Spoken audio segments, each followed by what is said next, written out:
Dark Romanticism might seem like just another literary movement, but what if I told you it was actually America's first deep dive into understanding human psychology, emerging nearly a century before Freud started exploring the unconscious mind? That's such a fascinating perspective. How these writers were essentially pioneering psychological analysis through literature, while most people were still clinging to purely rational explanations of human behavior. Well, what's really interesting is how Dark Romanticism emerged as this direct challenge to both transcendentalism and the Age of Reason. You've got writers like Edgar Allan Poe and Nathaniel Hawthorne basically saying, hold up, humans aren't these purely rational beings and they're definitely not inherently good. And they were doing this at a time when optimism about human nature was practically a national religion, weren't they? Exactly right. And you know what's fascinating?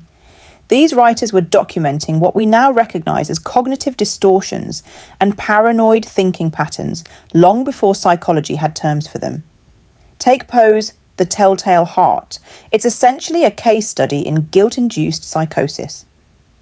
The way Poe gets inside his narrator's deteriorating mental state is incredible, especially that famous line about the vulture eye that drives him to murder. It's like reading a psychological case file, but written decades before such things existed. And speaking of psychological insight, let's talk about The Raven for a moment. The poem isn't just about grief, it's this intricate exploration of how isolation and loss can lead to complete psychological breakdown. The narrator starts off relatively sane, but by the end... Oh, the way that poem builds tension is masterful. And you know what's really interesting? Studies have shown that prolonged grief can actually cause similar symptoms to what Poe describes.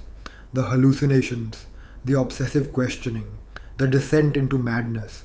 That's such an important point. These writers weren't just making up scary stories. They were actually documenting very real psychological phenomena. Like Hawthorne's The Scarlet Letter. It's essentially an examination of how public shame and hidden guilt can destroy someone from the inside out. Well, that reminds me of how relevant these themes still are today. I mean, in our era of social media and cancel culture, we're still grappling with many of the same issues Hawthorne was writing about. You're absolutely right. And what's particularly fascinating is how Dark Romanticism influenced modern storytelling. You can trace a direct line from Poe's unreliable narrators to contemporary psychological thrillers. Some scholars estimate that about 70% of modern psychological horror films show clear dark romantic influences. That's making me think about how these writers were really ahead of their time in understanding the power of psychological horror versus physical horror. And you know what's really interesting? Recent studies in neuroscience have shown that psychological horror actually activates more areas of the brain than physical horror does. The dark romantics somehow intuited this. They knew that the most effective way to disturb readers was to make them question their own sanity. So if we look at the historical context, these writers were really pushing back against multiple dominant ideologies at once, weren't they? Exactly. They were challenging the transcendentalist idea of inherent human goodness, the Age of Reason's emphasis on pure logic, and even the Puritan notion of visible virtue. It was like they were saying, look deeper, the real story's in the shadows. The way they integrated supernatural elements while keeping the focus on psychological horror was really groundbreaking for their time. Well, what's particularly fascinating is how they used supernatural elements as metaphors for psychological states. Like in The Fall of the House of Usher. Is the house actually haunted, or is it all in the narrator's mind? That ambiguity is precisely what makes it so effective. And that technique is still used today in what we call psychological horror. That uncertainty about whether what we're seeing is real or just in someone's mind.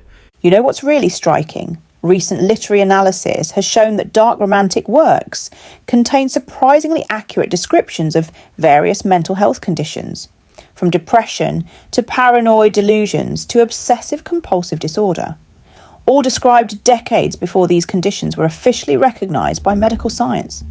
That's remarkable. They were essentially doing psychological case studies through fiction. And here's something that might surprise you.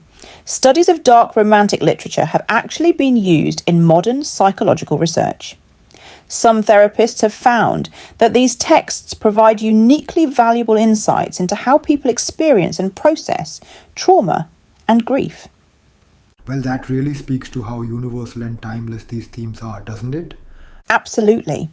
And it's worth noting that dark romanticism's influence extends far beyond literature.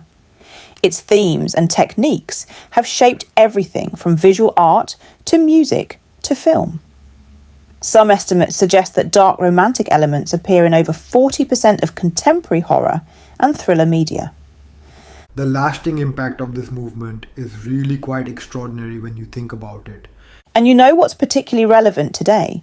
Their exploration of isolation and its effects on the human psyche.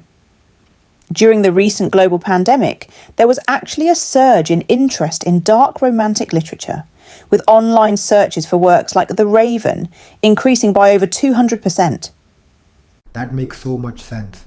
These writers really understood something fundamental about human nature and our relationship with darkness and isolation. Looking toward the future, it seems clear that dark romanticism's insights into human psychology and society will continue to be relevant.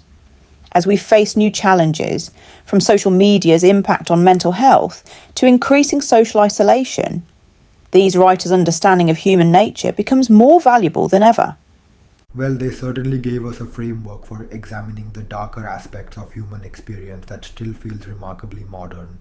Indeed, and perhaps that's their most enduring legacy, showing us that understanding human nature requires us to look at both the light and the shadow, the rational and the irrational, the conscious and the unconscious. In doing so, they helped create a more complete picture of what it means to be human.